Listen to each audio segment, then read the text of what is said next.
Sebelumnya saya ucapkan terima kasih kepada teman-teman semua yang telah menghadiri dan membantu kelompok kami dalam menyelesaikan tugas UAS pendidikan Pancasila, mata kuliah pendidikan Pancasila. Nah, acara yang kami buat ini berjudul Dialog Lintas Agama Mahasiswa Universitas Jember dalam meningkatkan rasa toleran keagamaan. Nah, sebelum itu, yang pertama sambutan dari ketua kelompok kami kepada Kak Isyafa, saya persilakan. Assalamualaikum warahmatullahi wabarakatuh. Selamat sore semuanya. Segala puji bagi Tuhan yang telah memberikan nikmatnya pada sore kali ini. Izinkan saya memperkenalkan diri dulu ya. Saya Isyafa Maduma dari Ketua Panitia acara kali ini untuk menyampaikan sepatah dua kata pada sore kali ini. Sebelumnya saya ucapkan terima kasih kepada Pak Arif selaku dosen pembimbing kelas Pancasila Dona dan rekan-rekan kali ini ya, hadirin semuanya. Untuk panitia pada kali ini saya juga berterima kasih atas dengan susah payahnya untuk menyelenggarakan kali ini. Maaf kalau saya ada salah kata. Sambutan singkat dari kali ini. Makasih. Selamat sore. Nah, untuk selanjutnya kita mulai saja ya sesi dialog lintas agama pada sore hari ini. Nah, sebelumnya kita di sini menghadirkan narasumber dari pertama agama Islam, terus agama Hindu dan agama Katolik. Dipersilakan mengenalkan diri terlebih dahulu. Saya Femita Laras, warna dari agama Islam. Saya Sylvia Demiati, perwakilan dari agama Hindu. Saya Putri Patricia Sultan sebagai perwakilan dari agama Katolik. Sebelumnya, bagaimana sih menurut pendapat perwakilan kalian masing-masing dari agama kalian ini tentang Tuhan? Apa sih itu Tuhan menurut pendapat kalian? Mungkin Islam dulu. Menurut pendapat saya, Tuhan adalah sosok atau figur yang maha sempurna, yang maha dari segalanya, dan merupakan landasan psikologis dari hamba-hambanya dalam kehidupan sehari-hari. Ya. Bisa dilanjutkan? Sebenarnya kalau Tuhan itu segalanya ya, ada yang bilang bahwa Tuhan itu teman, Tuhan itu kasih, Tuhan itu orang tua, Tuhan itu saudara. Nah, Tuhan itu ada di setiap jiwa makhluk hidup, entah itu di manusia, hewan ataupun tumbuhan. Boleh dilanjutkan? Aku sendiri sebagai perwakilan agama Katolik sepakat dengan pendapat dia tadi ya. Tapi di mana jelasnya menurutku Tuhan itu merupakan seorang pencipta segala sesuatu dan segala sesuatu yang ada di dalamnya. Kayak mungkin yang orang banyak tahu itu kayak Tuhan yang orang Katolik ada banyak. Iya. Ya. Sebenarnya ini sambil berbagi cerita juga ya. Nah, sebenarnya menurutku yang kalian pandang tiga itu ya sebenarnya itu Tuhan itu ada satu yang dimana dalam tiga kepribadian. Jadi yang kalian pandang ada banyak itu sebenarnya konsep Trinitas atau Tritunggal. Jadi Tuhan itu dalam tiga kepribadian yaitu Bapa, Anak atau yang biasa kita sebut sebagai Yesus Kristus dan Roh Kudus. Jadi mana Bapa itu sendiri kayak yang kita tahu sebagai pencipta alam semesta ini. Anak itu seorang anak yang dilahirkan oleh Bunda Maria dari Roh Kudus.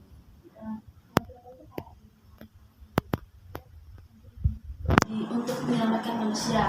Yang ketiga ada Roh Kudus yang dimana dia akan turun kepada para rasul untuk menyelamatkan manusia juga, untuk membawa kita ke dalam kebenaran. Jadi menurut masing-masing agama pengertian Tuhan mirip ya. Tuhan itu satu dan Tuhan itu sebagai pencipta makhluk hidup. Selanjutnya, yang kedua yang mengenai Tuhan tadi, tentunya di berbagai agama itu ada ibadah. Nah, dan di setiap agama itu akan ibadahnya itu juga berbeda. Nah, apabila terdapat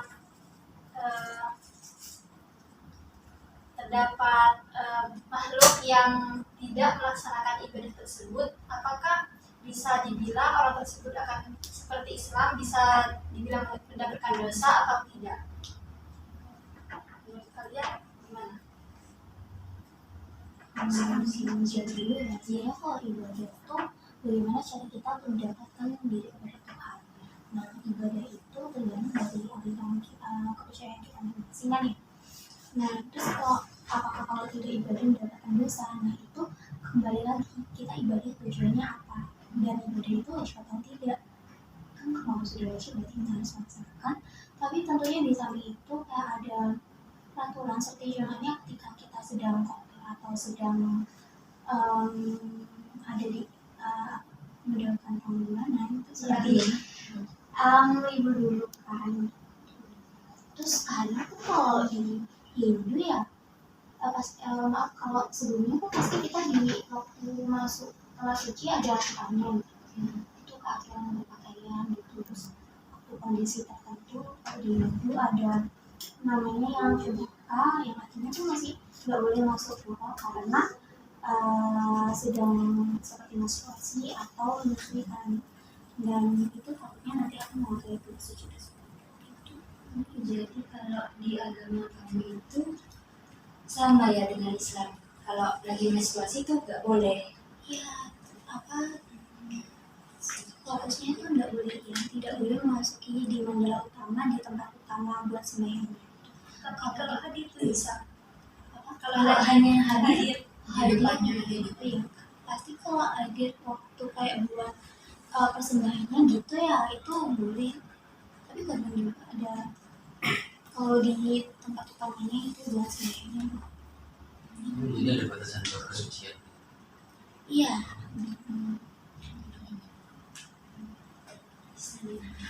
oke.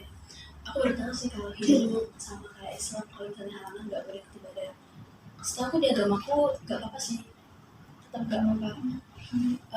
Di Katolik sendiri tuh ada 5 panca gereja yang dimana salah duanya terdapat rayakanlah Ekaristi yang dirayakan pada hari Minggu, dan ikutilah perayaan Ekaristi pada hari Minggu dan hari raya yang diwajibkan, dan janganlah melakukan pekerjaan pada hari itu. Nah, dari perintah tersebut kan jelas terlihat kalau misalnya Ekaristi pada hari Minggu itu wajib dilaksanakan. Jadi sebenarnya kita sebagai umat Katolik itu dengan sadar diri kita harus melakukannya kan.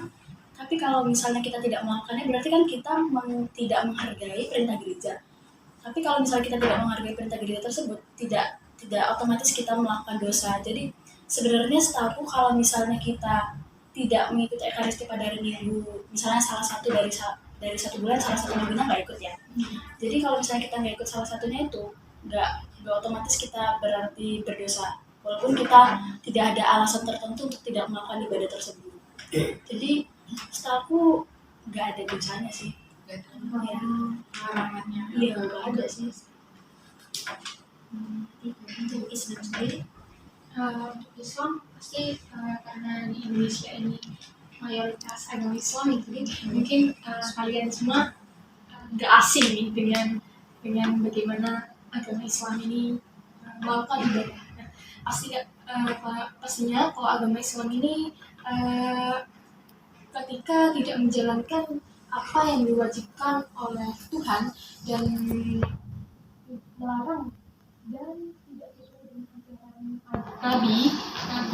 nabi besar. Nah, ini tuh dosa, kecuali kalau sunnah kayak gitu. Kecuali kalau sunnah ataupun makruh. Kalau sunnah itu boleh dilakukan yang mendapat pahala, kalau enggak dilakukan juga enggak apa-apa. Nah, kalau makruh ini dilakukan sama kayak sunnah, tapi tidak mendapat pahala. Kalau dikerjakan ya itu oke, kalau enggak ya tidak. Ada 5 waktu kalau di Islam itu ada sunnah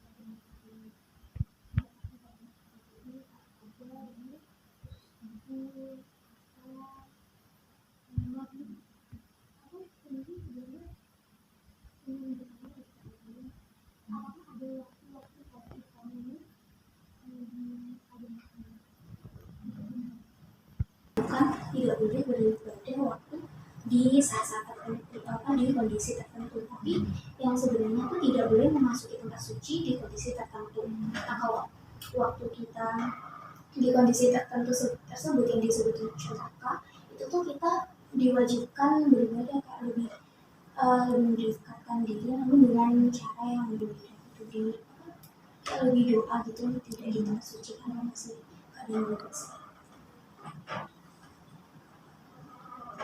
Mungkin dialog pada kali ini dapat dicukupkan ya. Kita udah banyak sharing-sharing juga tentunya. Kita dapat menambah pengetahuan tentang berbagai macam agama ya. Jadi dapat dicukupkan sampai